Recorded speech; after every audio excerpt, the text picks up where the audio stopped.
Deuteronômio, capítulo 25. Quando houver desentendimento entre dois homens e vierem a juízo, os juízes o julgarão, justificando o inocente e condenando o culpado. Se o culpado merecer açoites, o juiz mandará que ele se deite no chão e seja açoitado na sua presença, com o número de açoites que o caso exigir. Poderá ordenar 40 açoites, não mais. Do contrário, se ordenasse mais do que isso, um compatriota seria humilhado aos olhos de vocês. Não amarrem a boca do boi quando estiver pisando o trigo. Se dois irmãos morarem juntos e um deles morrer sem filhos, a mulher do que morreu não se casará com um estranho. Alguém de fora da família, seu cunhado, a tomará, a receberá por mulher e exercerá para com ela a obrigação de cunhado.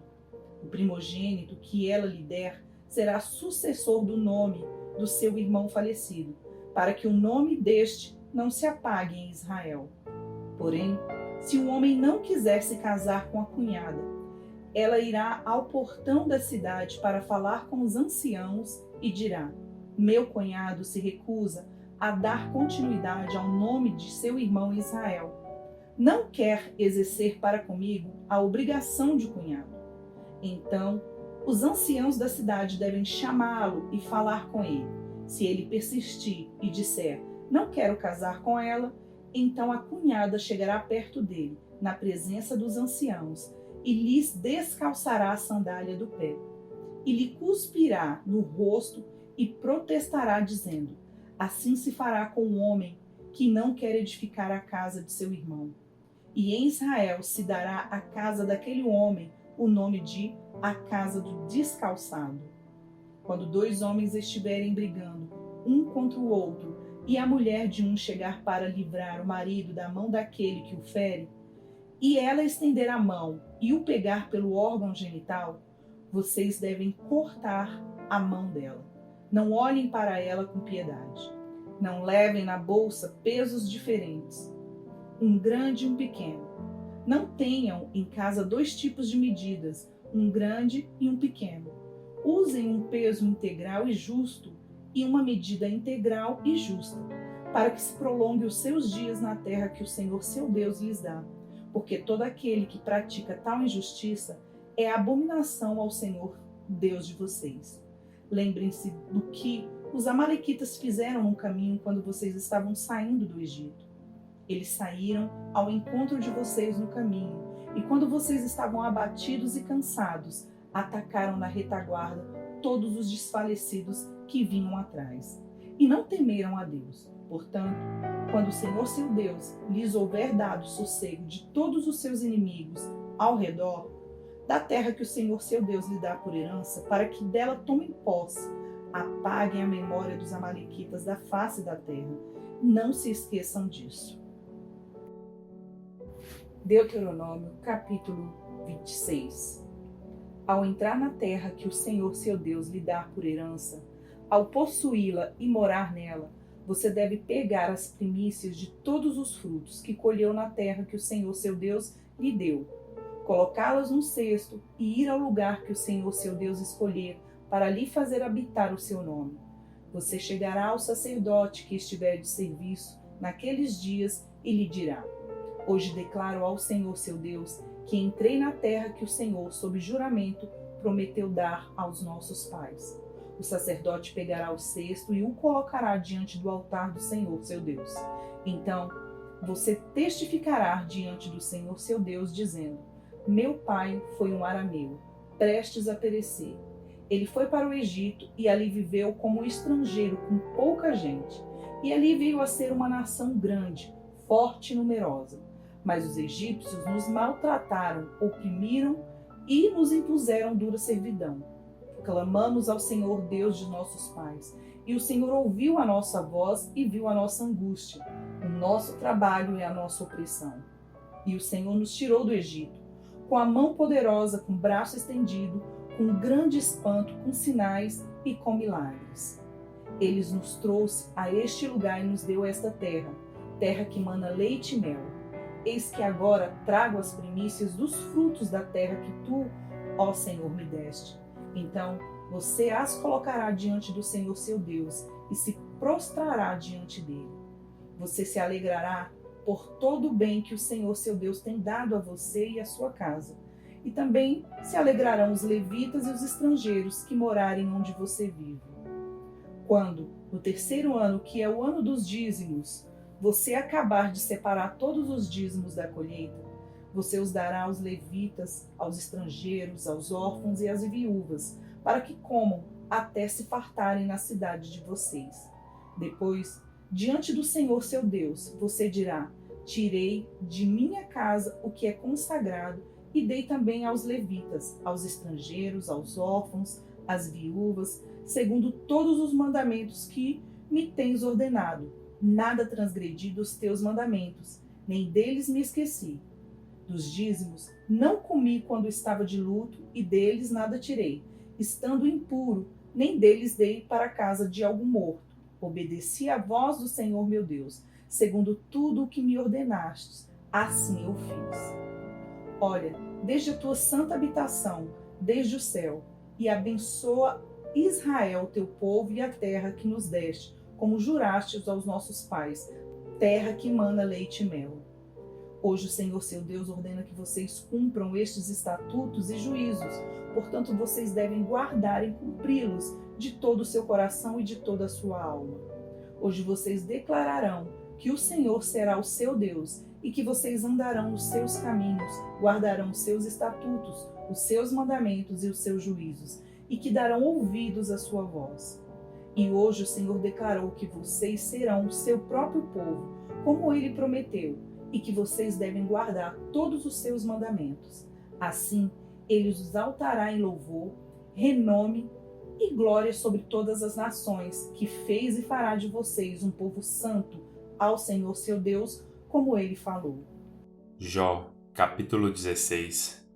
Então Jó respondeu: Tenho ouvido muitas coisas como estas. Todos vocês são consoladores que só aumentam o meu sofrimento. Será que não terão fim essas palavras vazias? Ou o que é que instiga você a responder assim? Eu também poderia falar como vocês falam.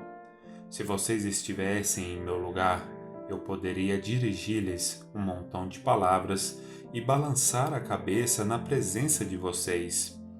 Poderia fortalecê-los com as minhas palavras, e a consolação dos meus lábios abrandaria a dor de vocês. Se eu falar, a minha dor não cessa. Se me calar, qual é o meu alívio? Na verdade, acabaram as minhas forças. Tu, ó Deus, destruíste toda a minha família. Testemunha disto é que me deixaste enrugado. A minha magreza já se levanta contra mim e me acusa cara a cara. Na sua ira me despedaçou e me perseguiu. Rangeu os dentes contra mim e, como meu adversário, aguça os olhos.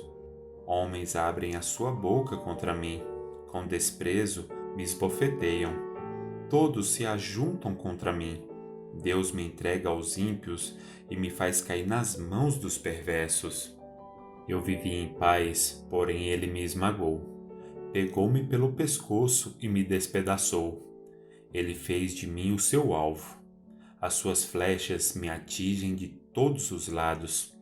Atravessa-me os rins e não me poupa, derrama o meu fel sobre a terra. Ele me fere com golpes e mais golpes. Arremete contra mim, como um guerreiro. Costurei uma roupa feita de pano de saco sobre a minha pele e enterrei o meu orgulho no pó. O meu rosto está vermelho de tanto chorar, e sobre as minhas pálpebras está a sombra da morte, embora não haja violência nas minhas mãos e seja pura a minha oração. Ó terra, não cubra o meu sangue, e não haja lugar em que se oculte o meu clamor. Já agora a minha testemunha está no céu, e nas alturas se encontra quem advoga a minha causa. Os meus amigos zombam de mim, mas os meus olhos se desfazem em lágrimas diante de Deus, para que ele mantenha o direito do homem contra o próprio Deus e o filho do homem contra o seu próximo, porque dentro de poucos anos eu seguirei o caminho de onde não voltarei. Atos, capítulo 5, dos versículos 17 ao 42. Levantando-se, porém, o sumo sacerdote e todos os que estavam com ele, isto é, o partido dos saduceus, ficaram com muita inveja, prenderam os apóstolos e os recolheram à prisão pública. Mas, de noite, um anjo do Senhor abriu as portas da prisão e, levando-os para fora, lhes disse: Vão ao templo e digam ao povo todas as palavras dessa vida.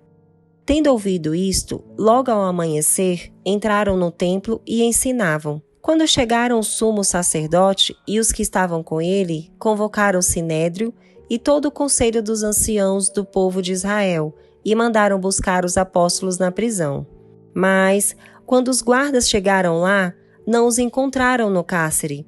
E, voltando, relataram dizendo: Encontramos a prisão fechada, com toda a segurança e as sentinelas nos seus postos junto às portas, mas abrindo as portas, não encontramos ninguém dentro. Quando o capitão do templo e os principais sacerdotes ouviram estas informações, ficaram perplexos a respeito deles e do que viria a ser isto. Nesse momento, alguém chegou e lhes comunicou: Vejam!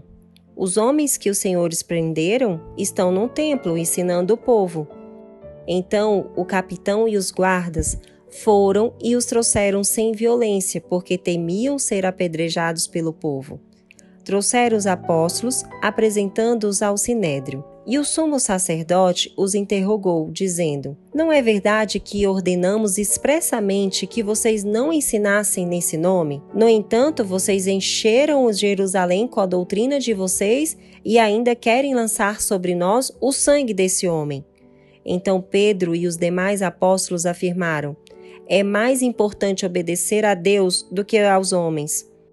O Deus de nossos pais ressuscitou Jesus, a quem vocês mataram pendurando-o no madeiro. Deus, porém, com a sua mão direita, o exaltou a príncipe e salvador, a fim de conceder a Israel o arrependimento e a remissão de pecados. E nós somos testemunhas destes fatos, nós e o Espírito Santo, que Deus deu aos que lhe obedecem. Eles, porém, ouvindo isso, se enfureceram e queriam matá-los.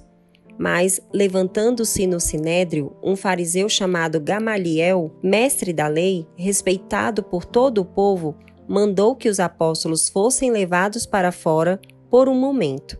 Então disse ao sinédrio: Israelitas, tenham cuidado com o que vão fazer a estes homens, porque há algum tempo atrás se levantou Teudas, dizendo ser alguém muito importante, ao qual se juntaram cerca de 400 homens.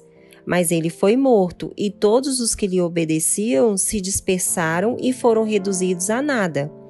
Depois desse, levantou-se Judas, o galileu, nos dias do recenseamento, e levou muitos consigo.